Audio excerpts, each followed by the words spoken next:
sistema reprodutor feminino. O sistema reprodutor feminino, ele é formado, então, pelos ovários, pelas tubas uterinas, pelo útero, pela vagina e pela vulva. Então, aqui na imagem da hemipelve, você observa o quê? A vulva, eis aqui a vulva.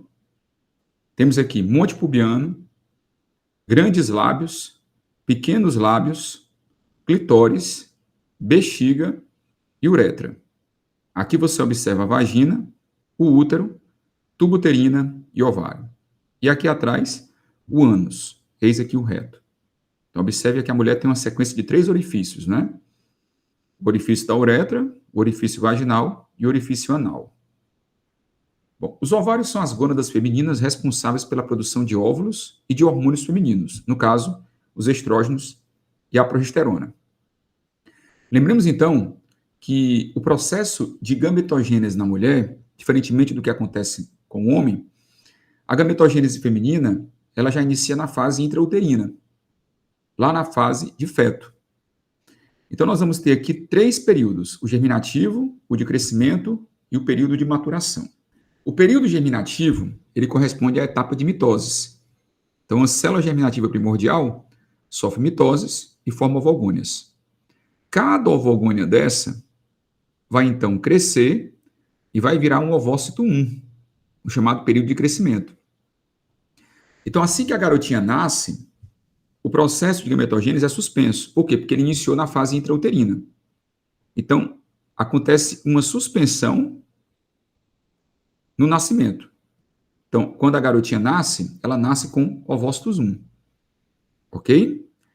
Depois de 12, 13 anos, em cada ciclo menstrual, haverá uma retomada do processo de gametogênese. E cada ovócito 1, através da meiose 1, vai virar o quê? Vai virar ovócito 2. Então, nós vamos ter que, em cada ciclo menstrual, um ovócito 1 virando ovócito 2. Então, vamos puxar para cá. Isso aqui vai acontecer em cada ciclo menstrual. Observe que forma aqui uma segunda célula, uma célula residual chamada glóbulo polar, que é uma célula reduzida. Então, forma uma grande célula, ovócito 2, e forma uma célula residual que vai degenerar. Então, em 95% das vezes, esse glóbulo polar não sofre meiose 2, ele degenera. Caso aconteça fecundação, então, caso o espermatozoide fecunde, então, esse ovócito 2, aí sim, o ovócito 2 vai virar o quê? Vai virar óvulo. Então, só vai ter a transformação do ovócito 2 em óvulo se acontecer a fecundação. Então, com a fecundação, haverá a formação de quê? Haverá a formação do óvulo. Bom? E, eventualmente, aqui nós vamos ter a formação desses outros glóbulos polares, porque a mulher, quando tem o seu ovócito 2 fecundado, o ovócito 2 sofre meiose 2 e forma óvulo e um segundo glóbulo polar. Mas esse glóbulo polar aqui, como eu falei para vocês, eventualmente ele sofre meiose.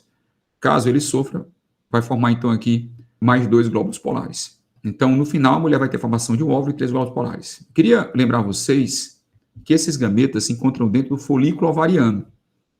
Então, a mulher nasce com 2 milhões, em torno de 2 milhões de folículos primordiais desse aqui, ó. A mulher nasce com 2 milhões.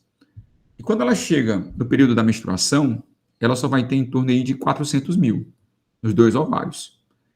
Então, esse folículo primordial, grande parte desses folículos primordiais, que a mulher nasce com eles, e dentro desses folículos primordiais nós temos o ovócito 1, que é essa célulazinha aqui, a mulher nasce com folículos primordiais, e dentro deles o ovócito 1. Detalhe que esses folículos são células do ovário que envolvem o ovócito. Então, quando ela chega na puberdade, ela vai ter em torno de 400 mil. E em cada ciclo menstrual, sob estímulo do hormônio FSH, o que o hormônio FSH vai fazer? Ele vai transformar esse folículo aqui, primordial e primário, que são folículos iniciais, em folículos maduros. Então, em cada ciclo menstrual, a mulher vai transformar um folículo primordial primário em folículo o quê? Maduro ou folículo de Degreve. Detalhe que um outro hormônio, conhecido como LH, vai provocar o quê? Um outro hormônio, conhecido como LH, vai então provocar a ruptura desse folículo. O LH vai fazer com que esse folículo estoure. Então, esse folículo vai estourar por ação do LH, e nós vamos ter o processo de ovulação, que é esse aqui que você está vendo. certo? Então, eu queria lembrar a vocês, olha só, que em cada ciclo menstrual, particularmente aqui o chamado ciclo ovariano, né, que é o ciclo ovariano, que é os eventos que acontecem no ovário, teremos o FSH, o hormônio folículo estimulante, liberado esse hormônio pela adenipófise, ele vai transformar cada folículozinho, em cada ciclo menstrual, em folículo primordial primário, em folículo maduro. E o LH, o hormônio luteinizante, vai provocar a ruptura desse folículo, processo esse conhecido como ovulação. Detalhe que as células que sobram aqui desse folículo vão se transformar em corpo lúteo. O corpo lúteo, que é essa estrutura que você está vendo aqui, é uma estrutura endócrina, responsável pela secreção de esteroides, no caso, progesterona e estrógenos. Detalhe que o próprio folículo ovariano também libera esteroides, particularmente os estrógenos. Então, o que eu acabei de mostrar para vocês foi o ciclo ovariano. O ciclo ovariano são os eventos que acontecem no ovário. E faz parte, o ciclo ovariano, do ciclo mensal sexual feminino. A gente tem, né, a gente geralmente usa o termo ciclo menstrual, mas o ciclo menstrual, juntamente com o ciclo ovariano, forma o ciclo sexual mensal feminino. Então, o ciclo sexual mensal feminino tem dois eventos.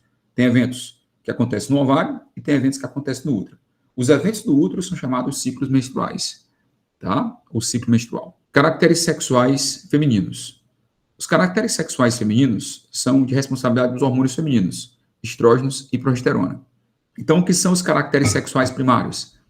São aqueles que estão presentes desde o nascimento. No caso, né, a vulva. Então, essa garotinha, eu sei que ela é uma garotinha porque ela tem vulva, como o garotinho, o pênis.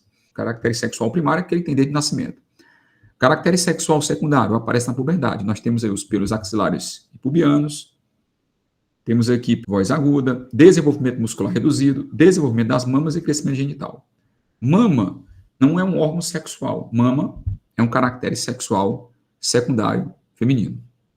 Tubos uterinas, via de passagem espermatozoides e do embrião após a fecundação. Então, os espermatozoides, eles têm esse caminho de subida e o embrião tem um caminho de descida. Não é isso? Então, as tubas uterinas, são essas duas estruturas aqui, elas permitem a passagem de espermatozoides para a fecundação e após a fecundação do embrião descendo em direção ao útero. Nessa imagem, você observa a vagina, o útero e as tubas uterinas, além dos ovários, presos aqui pelo ligamento útero-ovárico. Bom, o útero é o local de plantação do embrião, tem as seguintes camadas, de dentro para fora. Endométrio, que é mucosa, epitélio conjuntivo, né? A mucosa é formada por epitélio conjuntivo. O miométrio, que é essa camada do meio aqui, formada por músculo liso. E, no caso, o perimétrio, tecido conjuntivo propriamente dito. Lembremos, então, que o útero é formado pelas seguintes regiões. Nós temos aqui o colo do útero, o corpo do útero e o fundo do útero. Esse colo do útero sofre ataque de um vírus. Esse vírus é o chamado HPV. E os HPVs 6, 11, 16 e 18 são HPVs que merecem uma maior atenção. Por quê? Porque esses dois aqui estão associados ao condiloma acuminado. Condiloma acuminado ou verruga genital, que não é um câncer, tá, pessoal? E o HPV 16 e 18 estão associados aos cânceres. Que cânceres? Cânceres anogenitais. Cânceres que afetam genital e ânus. Ok? Então, quando a mulher se vacina contra o HPV, ela se vacina contra essas 4 variantes. Então, a vacina contra o HPV é uma forma de prevenir tanto o condiloma quanto os cânceres anogenitais. Além do mais, o uso de preservativos, né, evita, então, a transmissão do HPV. O HPV é um vírus transmitido por ato sexual. Condiloma é um IST, uma infecção sexualmente transmissível. Detalhe, então, que para prevenir o câncer de colo de útero, a mulher também deve fazer visitas regulares ao ginecologista. Lá o médico vai fazer o exame do Papa Nicolau, nas mulheres que já tiveram um ato sexual. O médico abre a vagina e vai coletar células do colo do útero para fazer um exame para verificar se tem alguma célula pré-maligna ou mesmo maligna. E fazer o tratamento, muitas vezes, tratamento radical, que é a histerectomia, a remoção do útero. Ou então, quando é lesão pré-maligna, muitas vezes o médico faz a cauterização, que é queimar a área da lesão. Então, nós temos aqui vagina, útero.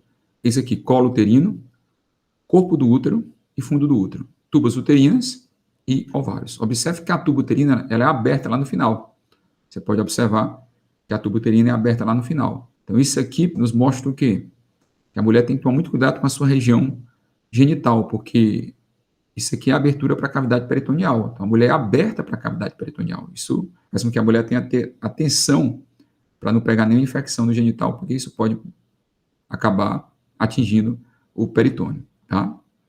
Então, a vagina é um canal musculoso e elástico que faz a comunicação entre o útero e o meio externo. Então, está aqui a vagina, faz comunicação entre o útero e o meio externo.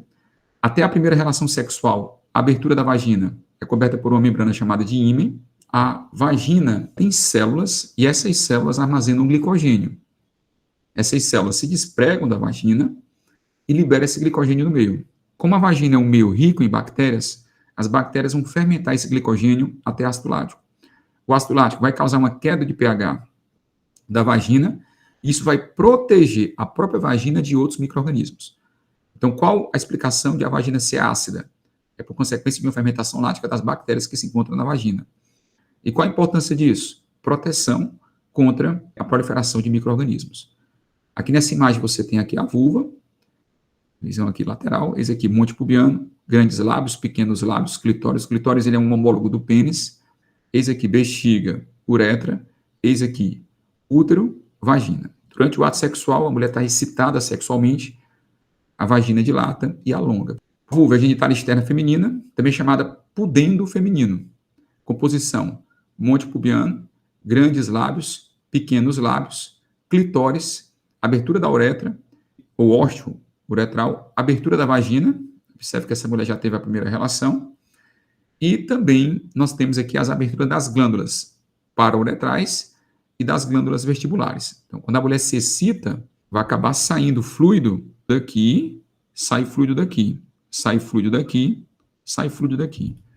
Então, do lado aqui da uretra e do lado da abertura da vagina, a mulher tem a abertura das glândulas sexuais, que lubrificam o ato sexual. A mulher tem um sistema de lubrificação bastante eficiente durante o ato sexual.